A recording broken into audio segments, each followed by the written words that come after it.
Okay. All right. Well, good to be here with everyone. I think I know a lot of the names I've seen log in. I'm with CCN Homelessness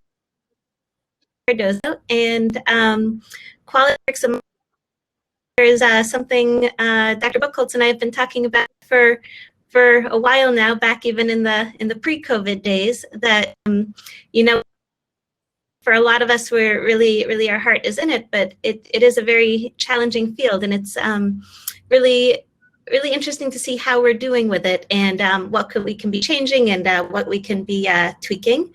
And that's my slides. Yep. Yeah. I'll happens next here. Perfect. Then, so one of the things that I think is fairly well known, both those of us who specifically do homeless healthcare, and I think really almost everyone at Unity of homeless, whether it's at a homeless health center or at a community health center or subspecialty care, because they often are patients. One thing if you have physical and mental health barriers, it often makes you less likely to be employed, less likely to your expenses. Your homelessness is also seen that homelessness makes people sick. That if you don't have a place where you can stay, where you can organize your meals, stay warm, stay cool, stay dry, keep your inhaler, you are going to be sicker than someone who's in a healthier environment. Next. Just there we go. Okay. And then I just wanted to introduce just a little bit of research on this. There's a general medicine study looking at veterans versus housed. They found that the chance of having your A1C above 8 was about 50% if you were, and the chance of having an A1C above 9 was about 200% higher, so more than double the risk if you were homeless. There was a study in the Annals of Family Medicine looking at the chance of having controlled or versus uncontrolled, and they worse in who are unhoused. And a study from, and this is my favorite journal everywhere, it's the Journal of Healthcare for the Poor and Underserved, and the odds of incomplete HIV viral load suppression was almost 4 times the patients who are housed. Next slide. Okay, but the question is this just a sicker population actually housed? And this is really interesting because I think the durable, the stronger a case can be made, not just even a moral case, but a financial case to this, that it's worth housing people. Maybe it saves some money. Next slide.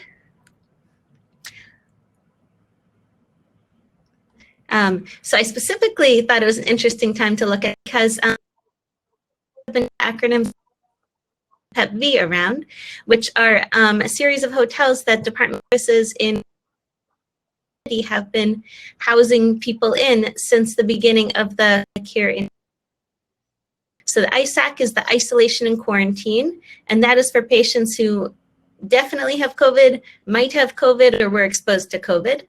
And then there's the PEP-V hotels, which are separate buildings, which is the Pandemic Emergency Program for Vulnerable Individuals. I think I got that acronym. Looking for folks who are high risk for disease from COVID. So folks who are over 55, especially over 65, diabetes, uncontrolled hypertension, uncontrolled things like that, and just trying to get them out of the shelter, out of the sort of crowded congregate living situation, and getting them where they can, or maybe in the future a shared room, but just one person, and not get coronavirus. So it's, I think, and this is maybe a topic for some of my colleagues, but been a really valuable program in terms of controlling coronavirus. That when there have been outbreaks, they've been caught, and folks. It's also just a really interesting time to look at what happened to these patients while they were placed.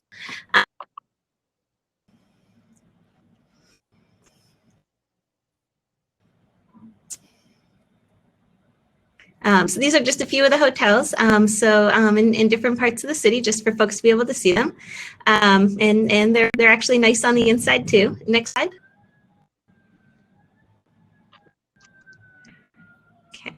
So basically what we did was, I have a Dr. Buchholz here for helping me with this. And we pulled some data from Azara to see from May through September 2020, who were seen at either ISAQ or PEP-V, and mostly PEP-V for this.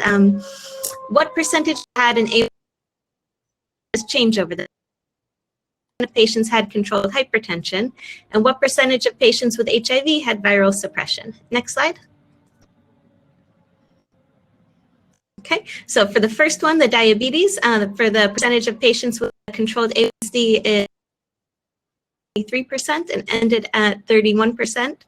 And I thought that was a pretty fantastic change, sort of mirrors in A1 in the beginning in the study of veterans. It almost just like reversed the effect of homelessness.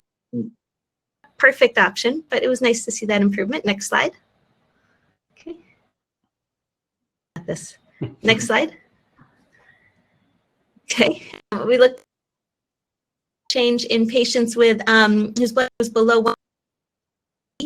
And again, starting in April, we saw about 40% of patients with hypertension had it controlled, which, you know, is not perfect. And then we of improvement up to 52% in September. And this was also good news. I think we're pretty happy about this. Not perfect, but going in the right direction. Next slide. I looked at the, yep, perfect. With the percent HIV positive patients with undetectable viral load.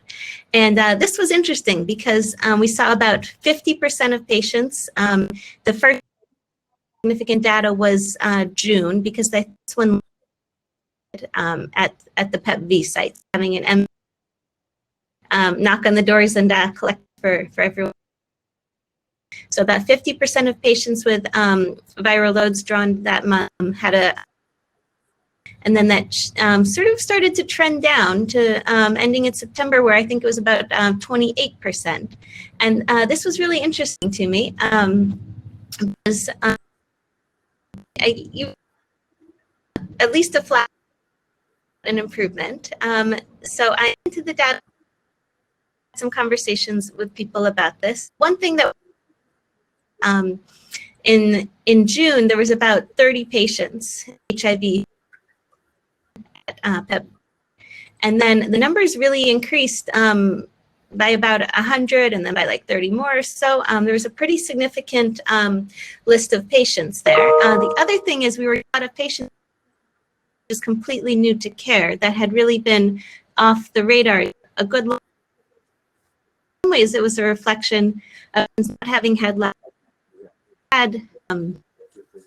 medications for a while. At the same time, I talked with the HIV nurse case management team, and they felt the struggles we were having with getting patients to show up to appointments, kind of keeping a clear list of who these patients were. And I think they are a very high-risk population that if I think there's a lot of strategies that many folks have used over the years. I know the purpose of PEP-V virus, really fantastic opportunity to talk about what we could do to see if we can get some of these patients empaneled and into care. So next slide. Yeah, so I think that's how we feel about that one. And then last slide. So just to sort of summarize this, I think just with giving folks a basic hotel room to the homeless shelters, we saw improvements in hypertension. We didn't see that change with HIV, although I think there are some complex factors that particularly influx of patients. I hope they were, at least they came in June, getting labs in July or September. And then I think it's certainly looking about because they are ones who've had labs drawn through Unity. These are not folks who are exclusively going to Whitman Walker on what we can do next. And I close a patient of mine thinking about earlier today, who was known to the CCNB clinic. He generally showed up after being admitted to the hospital with PCP pneumonia. He'd be ready to recommit to his medication. And for a few weeks, nurses would fill his pill box like twice a week to try to keep him on track. And after a few weeks, the living up streets and issues would just sort of knock him off, and we wouldn't see him again until his next hospital. Cardile got him in back, and then and he's been taking his meds, and he's been staying there, and he might have I think he currently has the highest CD4 count that any of us have seen, which will keep him. I think it's a really fascinating thing to keep watching and tweaking and seeing what we can do here. So thank you, guys. Thank you so much, Dr. Myers, for sharing this innovative work. It's definitely really exciting to see Unity helping lead the way in healthcare for those experiencing homelessness. We've got a couple minutes for questions for Dr. Myers. Anybody have a question in the chat? I think there was one about whether or not these were all Unity patients. Not all really, but some who have been lost to care as well. Cardell mentioned it'd be interesting to follow the trend over the next several months as far as the HIV viral load. Mm-hmm. And in terms of following the trend also, I think one thing that would probably be hard to do on Azara, but could potentially be done with is just patients. And labs before this, maybe they came to CCNB, maybe they went to Cardozo or Parkside. Turn out maybe they're seeing Dr. Placide at Minnesota and labs sort of not showing. So I think there's a lot of interesting things. I was speaking with Nurse Aileen Santry of maybe there could be once a month focus in on folks and try to catch them and round them up and see who needs their meds in their labs, like sort of bring it to people to address the no-show rate. So I think there's a lot of things we could to explore.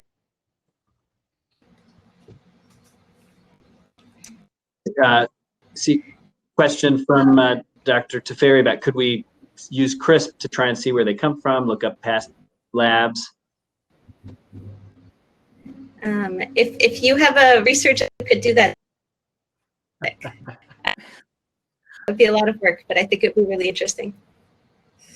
And Dr. Masseur has asked if we could, look at children potentially living in homeless situations versus the shelters. Interesting and related to prediabetes.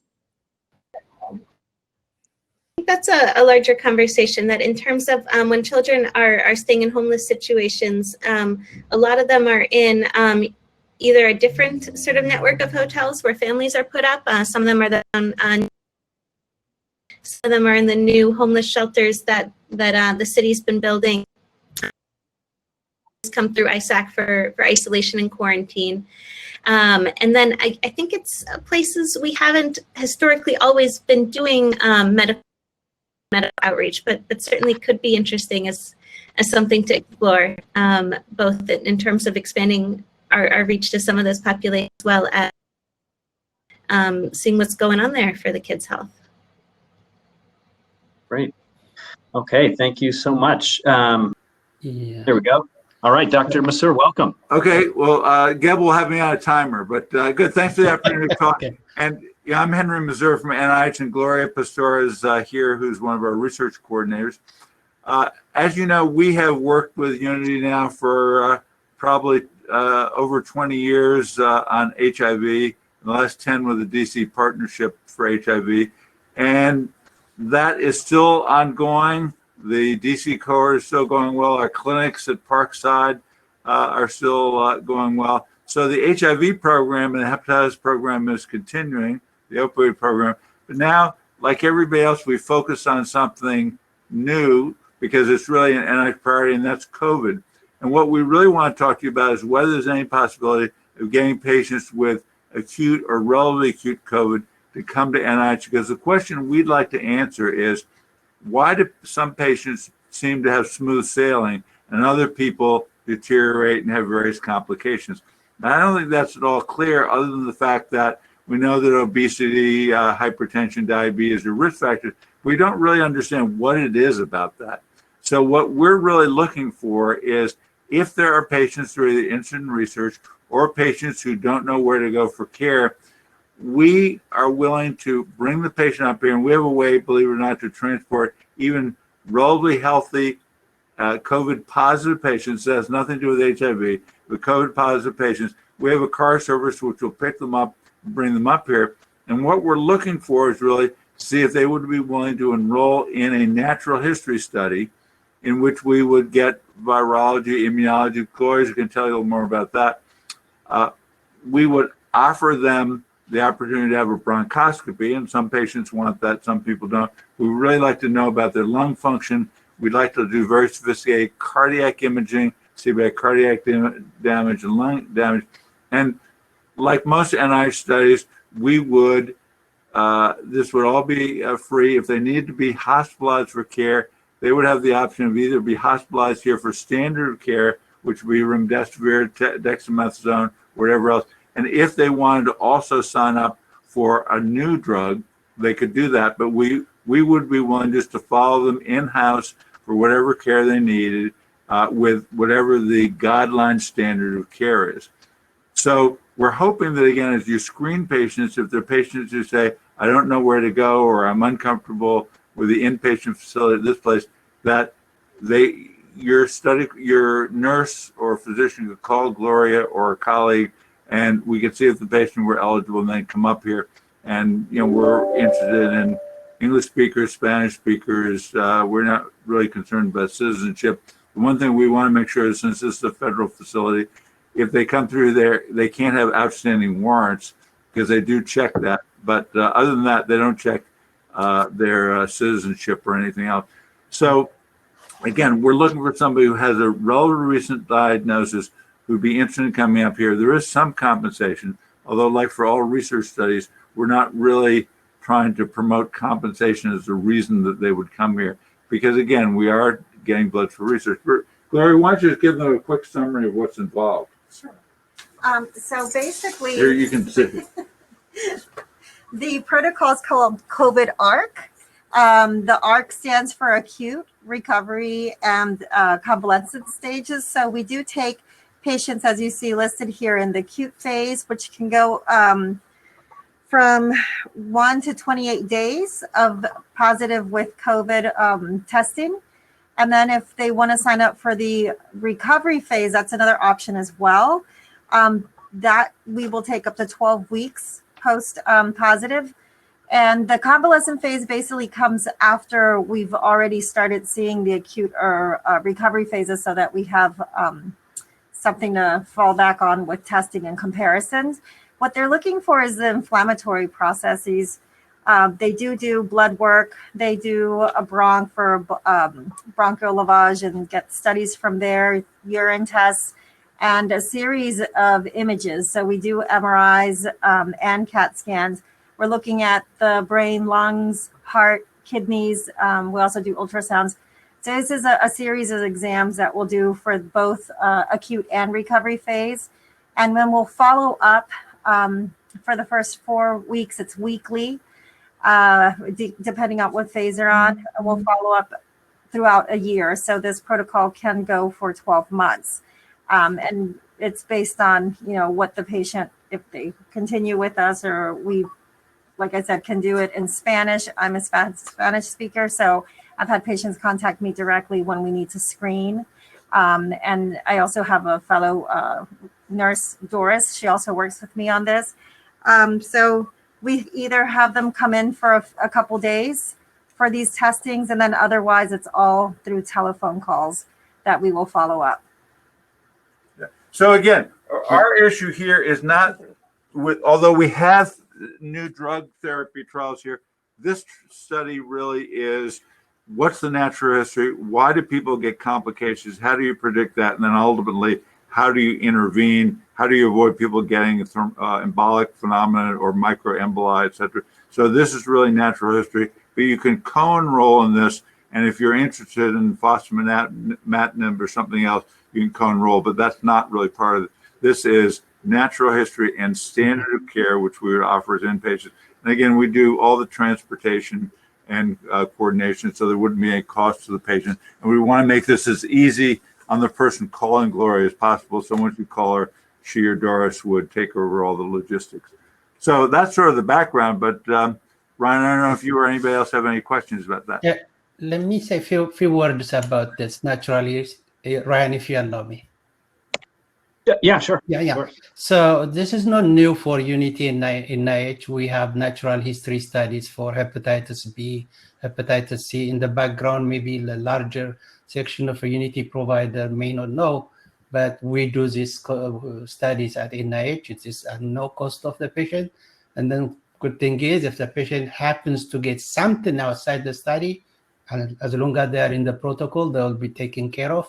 And the other thing is, now, if you follow COVID, the MIC, inflammatory thing, is showing up in adults. So your patient may look good now, but later on something may happen. So proactively or preemptively, you can enroll. The other issue we have is, as you know, Unity serves a large number of under minority groups. So studying minorities or involving them in this kind of study and knowing ahead of time what is different about minorities is also a vital thing, unlike waiting and then guessing around. So it is, I strongly recommend. You can call Gloria, but Tracy, Jean, and me are here also at Unity. You can contact us through TCONs with your Right. patient. So one of the questions I'm getting, Dr. Teferi and Dr. Masseur, is there a flyer or a handout with information about the study and what it entails, maybe in English and or Spanish? Yes, and I think, Gloria, did you send that to Gab? I did. The English one I have, but the Spanish. We can send you a Spanish one also. That's a good point. And if one of your providers had a particular interest, we're happy to add people as an assistant investigator. If somebody, for instance, wanted to do a sub-study on embolic phenomena or thrombosis, we have to see if somebody else is doing it. But there are opportunities, and as Geb knows, he's been an associate investigator. He's been an author on papers. We're eager to do that if somebody really wants to get involved. And I think we're realistic about how much time you have or don't have. And we can help you with the data polls. But if somebody has a subset question they want to ask, we would like to not only involve patients in the community, but providers from the community as well. Great. Thank you. Any additional questions for Dr. Masseur or Gloria? Okay. All right. Well, thanks. We'll send you these nice little laminated cards, and then we'll have them in Spanish, and Geb will send them out. And again, thanks very much for your time. And it's like everything else in life. I wish I could listen to your presentations, but that'll happen sometime in the future. Okay. Thanks so much for joining us. All right. Thank you. Yeah. Thank Bye-bye. you. Thank you. All right.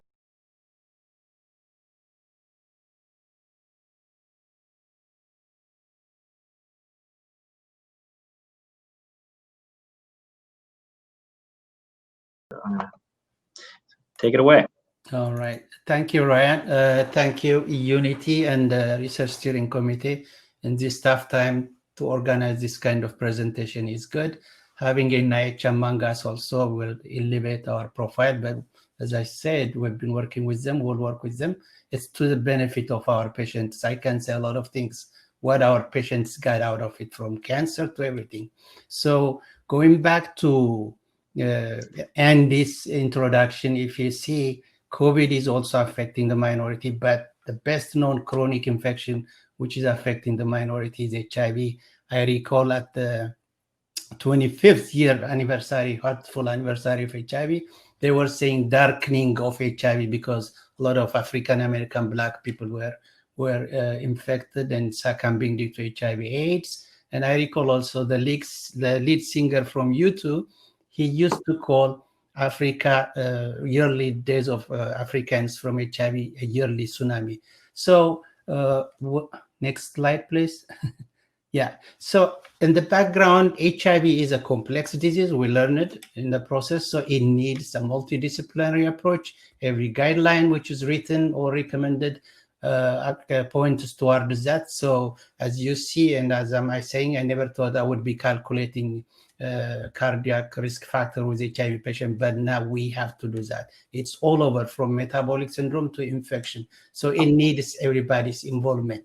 And Unity sitting here carrying the brand of HIV along with other health centers. We have to do something to address this. Unfortunately, our patients have a lot of comorbidities, a lot of social factors different from other areas. And in order to address that, we have to devise something. And the best thing to give a good delivery to our patients is to increase access to care and retain them in care. So with that approach, we're trying to deliver a best care. And one of the advantages of Unity is it's sprawled all over, but when it comes to manpower and so on, that's a disadvantage. So next slide, please. So because of that stretch across the city and with the desire to deliver care in the home health center of each patient, we have to have a traveling team. We formed the traveling team, but we learned the right away. You don't send the doctor alone to one clinic, so you have to pair them with another nurse. And then also we found out, no, two of them cannot do it alone. So we made the medical assistants, train them at HIV care associates, being our core person for access and retention. And we formed that team. And then once you form this kind of approach, you wanted to see it. Fortunately, as Dr. Masseur was mentioning, we are a member of the DC HIV cohort, which tries to recruit 16,000 patients, and we have our own share. And the beauty of that is data is collected, even manually filtered. You know, we have research associates who are hired in Unity with that grant. So it's a thoroughly, rigorously looked data. And we use that data to measure our achievement. But it's not only our achievement, what I'm going to display today. We're going to show you how did we fare with other institutions who are giving service to HIV positive patients in the district. So we had 1,500 patients involved, and the data comes from 1,200 of them. And the cutoff was September 2019 last year, so 3 quarters in a row. Next slide, please. So when you measure HIV care, there are a lot of things. At the get-go, I recall we had to deliver, actually, we had like 21 quality measures to address, but the level of HIV care started to be better, and then the requirements for those 21 things started to die down or is down. But if you know HIV care, there are what we call core performance measures, which are recommended by HRSA. So we're looking at 3 of the core performance measures and one another one. So this is the first one we see. This is the objective of HIV care at all is if you give any medication to a patient, the objective is to render them have undetectable viral load, and everything follows after that. So this is the number of our patients who have undetectable viral load. The way it is presented, you can see these 3 graphs. This is the entire cohort. I will explain who the entire cohort are. And this is non-Unity cohort members. And the last bar is us. So if you see the blue line, these are patients who had undetectable viral load in a strict sense, which means less than 20 or dependent on the lab value. So you can see the cohort has 50.3. The other groups have 47.4. And Unity, you can see, 65%. And then you can see also this green line, which is patients who have a viral load below 200. They are considered undetectable. That's for CDC and reporting purpose. In real clinical practice, we want them to have less than 20. So you can see, I'm not going to brag, you can see the numerical difference. And we didn't do statistics. So probably it looks like Unity is dragging the cohort up because we have the highest the number of patients who had undetectable viral load. So who are we compared with? You can go to this yellow bar. This is all kinds of health centers from university-based to FQHC, so Children's, Family Medical, Georgetown University, George Washington University, Howard University, La Clinica, Kaiser, Metro Health, Providence, VA. Washington Hospital Center, and Whitman Walker. Look at who we are comparing ourselves with. So this is what we achieved regarding the first core measure, which is undetectable number of patients with undetectable viral load. Next slide. So as I said at the beginning, if you don't give access to your patient through capturing and retention, you can forget everything. So one of the core measures is how many of your patients are under care within 6 months and 12 months. So you can see here also the first graph is graph or chart or bar is entire cohort. This is non-unity and this is unity. So these are patients who have CD4 and viral load within 6 months. That's one way of measuring retention to care. And you can see 79% is ours versus the others. What if you stretch it to a year? To a year, you can see we are the only one who reached 90. Why I say 90 is if you see a DC HIV care program, there is a 90, 90, 90, 50. 90% patients on ARV, 90 patients under care, 90% with viral suppression. So this is unity on the second core measure. So next slide, please. So, and then you give access, but your intention or your purpose is if you have your patients with HIV, you have to treat them. Fortunately, the guideline has changed. Years ago, it was like below 350, CD4 350, and then 500. But now everybody with HIV should be treated. So we have to offer HIV or ART to all our patients. This shows us number of patients who are getting ART in unity is 97%. But the measure is the other way around. How many of the patients with HIV didn't get ARV in that cutoff time? This is entire cohort, and this is unity. No, this is non-unity sites, and this is unity. So we have less number of patients who are not on ART. And mind you, comparing with all those 16 DC cohort members, university-based to community clinics. Next slide, please. This is the CD4 count. The CD4 count tells you something. If you treat your patients and if you make them take their medicine, if you render them to have undetectable viral load, clearly the CD4 count goes up. The higher the CD4, they are running away from AIDS or other opportunistic infections. So the population of HIV patients you serve are kind of evaluated. How many of them are having AIDS status? By the way, AIDS definition is two ways. One is CD4 based, anybody with CD4 below 200, and 14% CD4 14%. The other one is regardless of CD4 count. If any patient has AIDS defining illness, it's called AIDS. One thing with HIV care I want to remind everybody is once a patient is labeled or coded with AIDS diagnosis, he or she remains with that diagnosis, regardless of their improvement. They look fine. They could be football player. So if you see here, number of patients with CD4 above 200, no, the higher, above this blue line, above 500, which we call class A, 67% is ours. You can see here. And if you go also CD4 between 200 and 49, this is purple color.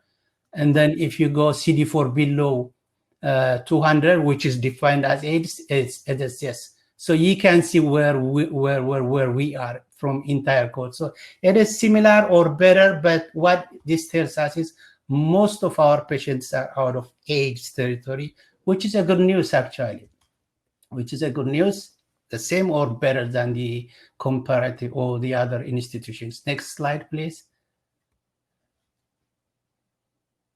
So this is one thing. What we noticed, I have never seen so much syphilis in my lifetime, to be honest. The rate of syphilis is going up.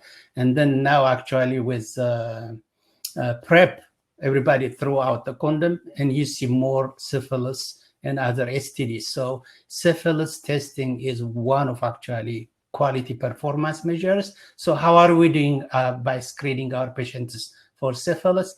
You can see here, 69% we do, 30% we missed, and this bottom graph shows us how many of our patients or how many of patients in the cohort didn't have any syphilis screening test prior to the cutoff month.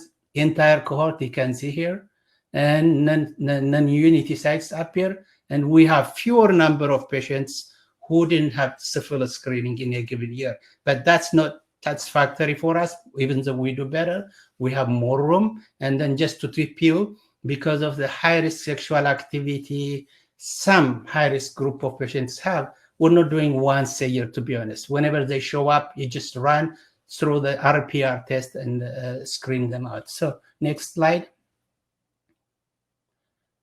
All right, in conclusion, as I told you, we have other data where we compared our patients with others. Sometimes it looks like comparing apples to oranges. Our patients are have a lot of problems from poverty, incarceration, mental health diseases, substance abuse, homelessness, like Sarah pointed out earlier.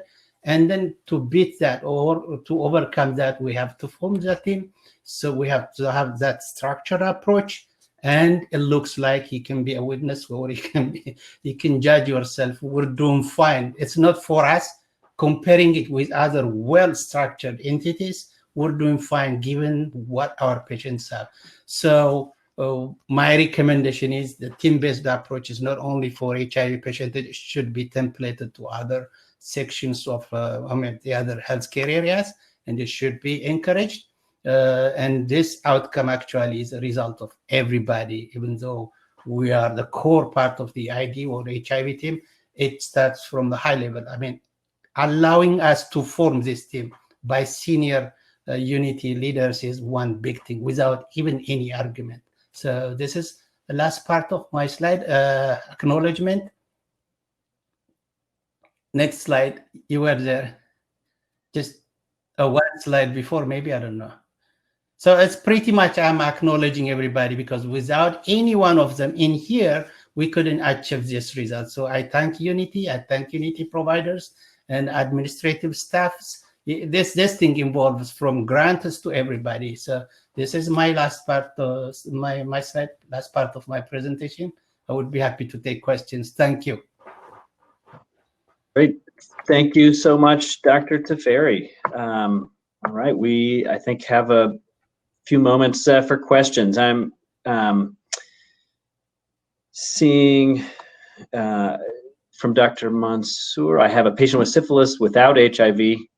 Keep in mind that patients are getting positive results sometimes even without HIV.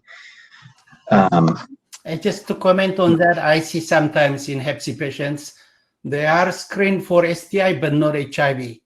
That doesn't look good. And by the way, we have a standard of care. Our patients have to be tested for HIV once a year, a minimum once a year. So anytime you touch STI, which is a segue, please remember to do HIV testing, whether rapid or a blood-based. Yeah.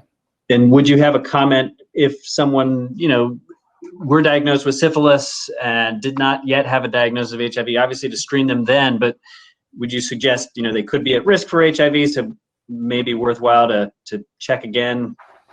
Yeah. Before the year? There are some lab issues. We're trying to figure a false positive and a false negative state, and the time frame actually matters, even though with the fourth generation, we are getting results or outcomes in shorter. So I would repeat that patient. Fortunately, whether a patient has HIV or not, the way you treat syphilis is the same. That's good in the background, but I would call them to come back in 3 months and do the test. One thing we saw in the past poster is patients were tested every year, and on the 3rd year, they have HIV. I don't know why they were testing themselves, but they end up having HIV. So anytime STI, please pair it with HIV. And one more thing is Unity has a higher number of female HIV positive patients than any area in the nation. It is 60-40%. What that brings is we have a lot of HIV positive patients who get pregnant. So the rule in Unity, just to remind if there are new ones, if you have a positive pregnancy test, please pair it with HIV, whether a patient would want to keep it or not, please, because that gives us early timing to address the HIV if they wanted to carry a pregnancy. Thank you. I would never stop if I stop. Sure. Another question from Professor Peter Shin from GW Health Policy School. In the settings comparison slide with the different settings, is there an assumption that the other settings are not providing a multidisciplinary or team-based approach? I think actually I am a product of Georgetown through Washington Hospital Center. That's where I learned the team-based approach and brought it to Unity. So everybody does it. I'm not bragging about my colleagues and others in Unity, the level of commitment. And then earlier we were talking in the other session, the role of care associates. So we have a very good committed care associates, medical assistants. And if you see our team, the most stable, just one goes out from the team, whether because of education. Otherwise, everybody stays. And we have a good bonding among each other. So that helped actually to take care of our patients. The team interrelationship and understanding what Unity means. Thank you so much. And one more question from Fasika Worku, medical assistant on Blue Team at Upper Cardozo. Do we have a class or like a group class or session for HIV positive patients? In the past, we used to have, but nowadays we don't have. It's even though it's getting better now, the stigma is still in the community, so patients don't want to be known as having HIV. It took us for a long time to change. DC General was called HIV Clinic, and I was fighting it off because of the stigma, but now we call ourselves even ID, just to minimize. So getting patients in one place is difficult. The fact that we're everywhere collecting patients in one site, but there is an attempt, there is a trial probably in Upper Cardozo, Tracy, Dean, and the others are trying to do that. So far, we don't have any. Okay, great, thanks.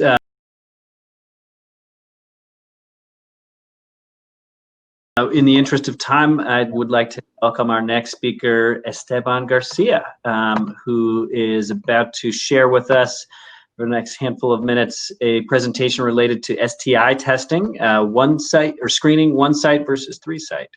Let me see if I can figure out. Let me just try and make it because I can. It's up there. He has to double click. Yep. All right. So yeah, I'll go ahead and share or forward the slides. Just tell me when. Thank you, Dr. Buchholz, and thank you to everybody for this great opportunity. As Dr. Buchholz said, my name is Esteban Garcia. I am the clinical research coordinator for the research section of the infectious disease department under Dr. Teferi's oversight. And so yes, so the title of the poster presentation today is STI screening, one site versus three sites testing. How much do we miss? Next slide, please.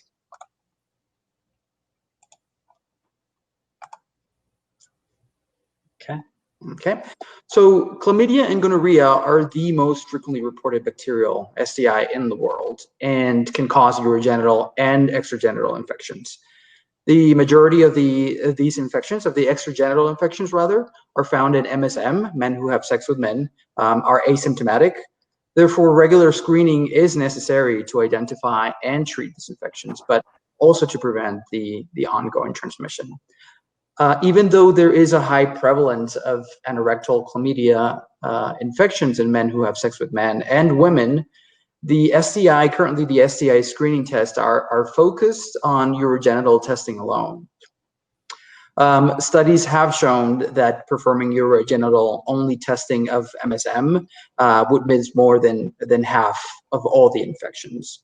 And lastly, the CDC recommends that both the urogenital and extragenital nucleic acid amplification test should be available as part of a basic STI service. Next slide, please. Okay, so the aim of the study was to examine the positivity rate of such tests, the nucleic acid amplification test and AAT, to detect chlamydia and gonorrhea in 1 versus 3 anatomical sites. So for this, we looked at all Unity patients who were screened for chlamydia and gonorrhea infections from all 3 anatomical sites from January 2019 to August 2020. The test results of each anatomical site were then analyzed and collated. Next slide, please. So as we can see in this graph, we had a universe of 156 patients who had 3 site testings for STI. Out of those 156, 114 patients had negative tests for all 3 sites. But 42, more importantly, 42 of those patients had 1 or more positive test results from any sites, from any anatomical sites. 16%, almost 17% of that, of those 42 patients did have a positive test in urine. And you can see further below, so out of those seven patients, 4 of them tested positive in urine alone, and 3 of them, and the remaining 3 also had either a rectal or pharyngeal positive test. And you can see the CT stands for chlamydia. And again, out of the 42 patients, out of those 100% of patients that had 1 or more positive test results from any site, we did see that 83% of patients had a negative test and result in urine, but they did turn out to be positive in either a rectal or pharyngeal test. So they did have those tests positive. It is, I know it might be a little bit hard to see, but 57% had a positive result in their rectal test alone. 26% or 9 patients had positive results in a pharyngeal test alone. But they were negative in the urinalysis. And 17% were positive either had positive results in pharyngeal and rectal tests, but they were negative in a urinalysis test alone, in a urine test alone. Next slide, please. And so what this tells us, so these are our conclusions. This is what it tells us. So going back to the graph before, 83%, we found out that 83% of patients who tested positive from either rectal or pharyngeal swab had a negative urine test alone. So we also find out that in the most common positive test result was from rectal samples, followed by pharyngeal. Neisseria gonorrhea being the most frequent pathogen. For STI screening or testing, using urine test alone will miss more than 80% of infections. This small retrospective observation supports the use of all 3-site testing in patients with high-risk sexual behaviors. We also wanted to make sure that that we put out that in our conclusions that asking for sexual activity, including mode of sex, should be part of STI screening, but not just for men who have sex with men or in high-risk population, but it should be for everyone. Lastly, educating patients on how to do both pharyngeal and rectal self-swabs would greatly facilitate the 3-site STI screenings. This can be achieved either by training the patient directly or having a medical assistant, or talking to the patient directly, or indirectly by putting information on pamphlets in the patient's bathrooms on how to perform the self-swabs. And so this is it was a short presentation. Wanted to give acknowledgement as well to the infectious disease team, but now it's time for if you have any questions or feedback. Thanks. Thank you so much, Esteban. Yeah, let's see. I think see a question from Dr. Masseur. Given that we have such a high concentration of patients with HIV and sexually transmitted infections, would you recommend a more frequent testing than the standard yearly testing in our patient population? I think I can take that on behalf of Esteban. Yes, we have to actually, anytime your patient shows up, you do a test. Please do STI testing, especially they are sexually active and high risk, because we don't know when they come back, if we say once a year or once in 6 months. So I strongly recommend that doing those tests anytime they show up. All right, definitely seeing some great job, good job. And our VP of Nursing and Clinical Services, Salifa Mustafa, has a question. Are the swab, the 1-site or 3-site swabs being performed or offered at our health centers? It's a new practice for Unity. I would like to thank Daniel Baker. Actually, we found out he's one of the most who orders for 3-site testing. It is difficult. It's not practiced across Unity, but fortunately, you can use the same test tube for 3-site testing. What helped us in my own case, Nurse Aileen trains the patient. They go in, they swab their throat, they swab their behind. In some other clinics, there are clearly signs in the bathroom on how to do it, and that helps, and that eases up actually the rectal part of the examination in the exam room. Especially with COVID, actually, they can go in and bring back, drop the specimen. So we have to change this practice. Now, what Esteban said, this is in MSM, it is clearly known. You cannot do UA only. You have to ask the mode, the sexual activity, but if you notice or if you look thoroughly, everybody does every kind of mode of sex, so oral sex, anal sex. So we can say heterosexual versus MSM, and I would recommend on everybody. One thing in this is we didn't include STI testing during pelvic exam. Of course, that's not included in this study, but strongly recommended. Right. Great. Another lot of great research. Go Unity, Professor Shin. From Dr. Ward, one of our psychiatrists, what efforts are being made to offer PrEP for our patients? This might be our last question because I want to make sure we have time to get back to our... Saving Esteban against it. ID group cannot take PrEP as such because these are primary care patients without HIV. They don't come to us. So there is a great effort. I think James Wang, and from us actually, Dr. Chavez was also a lead in this, but at Upper Card, so Dr. Wang is doing something. He's sending emails. What is missing is a buy-in from providers, PrEP, but this should be a practice which should be actually done across all Unity because, you know, DC has the highest rate of HIV. It is close to sub-Saharan Africa, even though it's getting diluted and coming down. So you will see us, you will see from Dr. Wang more and more approach towards PrEP.